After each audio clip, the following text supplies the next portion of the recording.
बोले सत्य सनातन धर्म की जय।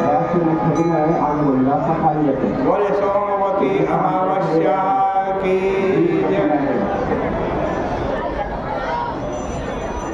आज कार्तिक के इस पावन महीने में सोमवती अमावस्या का भी पर्व पड़ रहा है।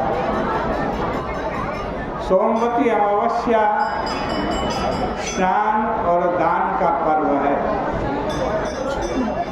इस दिन मौन पूर्वक गंगा जी में स्नान करने से 1000 गौ दान करने का पुण्य मिलता है।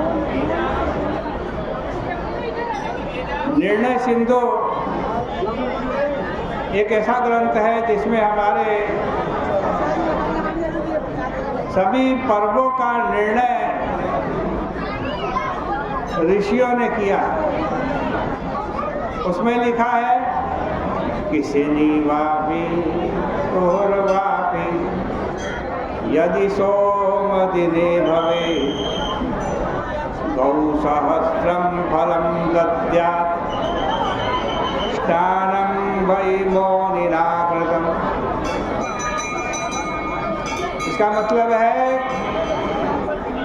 कि जो अमावस्या सोमवार से युक्त होती है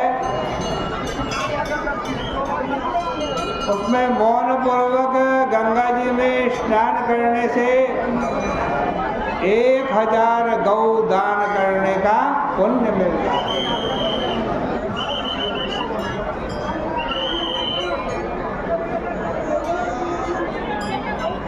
एक तो स्नान है, दूसरा काम क्या करना है इस दिन? अश्वत्थ का पूजन करना है। अश्वत्थ पीपल के वृक्ष को कहते हैं और भगवान कहते हैं सभी वृक्षों में मैं अश्वत्थ का वृक्ष हूँ।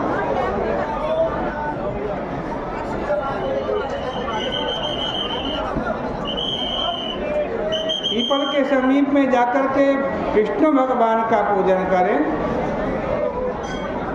और उस वृक्ष की 108 बार प्रदक्षिणा करें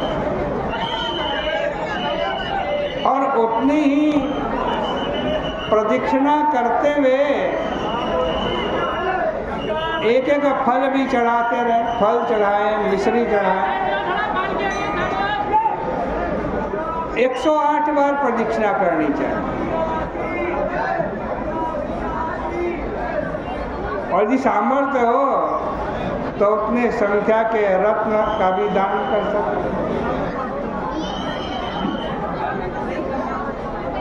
ये जो व्रत है ना, ये विष्णु भगवान को प्रसन्न करने वाला। कुमार अहमदाबाद के अंदर कुमार अरुण कुमार गोयल अहमदाबाद के रहने वाले किसी से अश्वत्थ जो है एक तो भगवान का रूप है।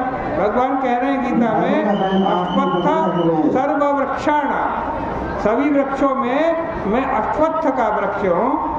और दूसरी बात यह है कि जो अश्वत्थ है उसको वेद के अंदर आज कहते हैं तेज से उत्पन्न वृक्षों का साम्राज्य रूप बतलाया गया। तो भाई तेजोमय सूर्य चंद्रमा के संगम रूप, क्योंकि अमावस्या कब होती है? जब सूर्य और चंद्रमा का संगम होता है। एक राशि पे सूर्य चंद्रमा आ जाते हैं तब अमावस्या होती है। तो सूर्य भी तेजोमय है, चंद्रमा भी तेजोमय है और अश्वत्थ वृक्ष भी तेजोमय।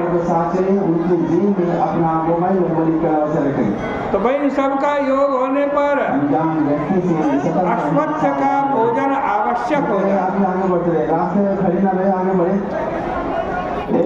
देखो सूर्य चंद्रमा ही जीवन के मूल है। कहीं पूछा गया कि ये संसार कैसा है, ये जगत कैसा है, तो का अग्नि सोमात्मकम जगत, ये संसार अग्नि सोमात्मक है।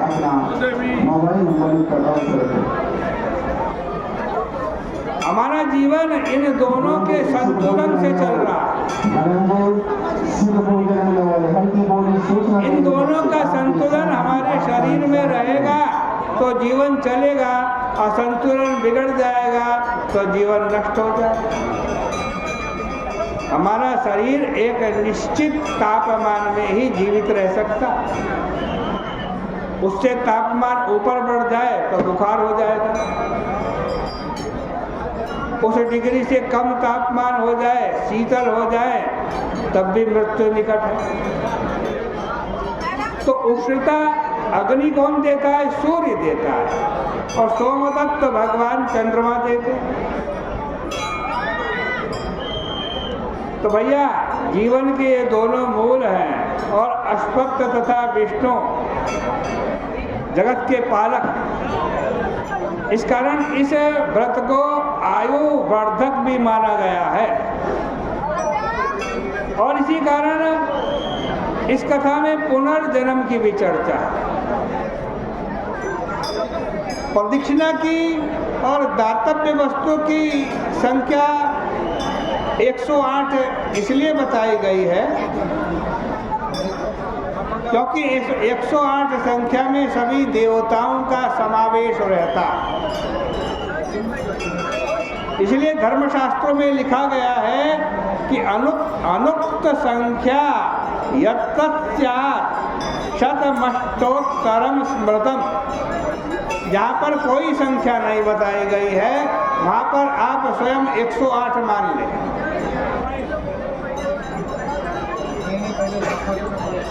कथा क्या है? भीष्म पितामह शरशय्या पर लेटे हुए हैं। युधिष्ठिर भीष्म पितामह के पास पहुंचे और कहा, है पितामह, बड़ा भयंकर महाभारत का युद्ध हुआ, उसमें सभी बहुत सारे लोग मारे गए। इस समय पृथ्वी और पाताल पर बालक, बूढ़े और रोगियों के सिवाय कोई नहीं। भरत वंश में भी केवल हम 5 बचे हैं। ऐसी स्थिति में एक छत्र राज्य मुझे पसंद नहीं, मुझे अपने जीवन से भी घृणा हो रही है, मेरे अंगों में चैन नहीं। फिर संतान का विच्छेद देखकर मेरे को बड़ा संताप हो रहा है, क्योंकि उत्तरा के गर्भ में जो संतान थी उसको अश्वत्थामा ने अस्त्र से दग्ध कर दिया। संतति का विच्छेद देख करके मेरे को दुगना दुख हो रहा है। हे पितामह, आप मुझे कहिए अब मैं क्या करूं, कहाँ जाऊं, जिससे मुझे तत्काल चिरंजीवी संतान प्राप्त हो। भीष्म जी ने कहा, हे राजन सुनिए, मैं व्रतों में उत्तम व्रत कहता हूं जिसके श्रवण मास से चिरंजीवी संतान होती है।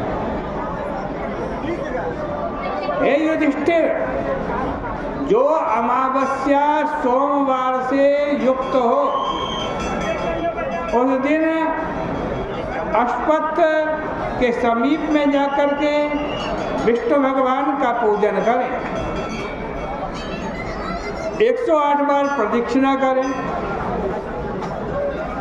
उतनी संख्या के रत्न या फल दान करें।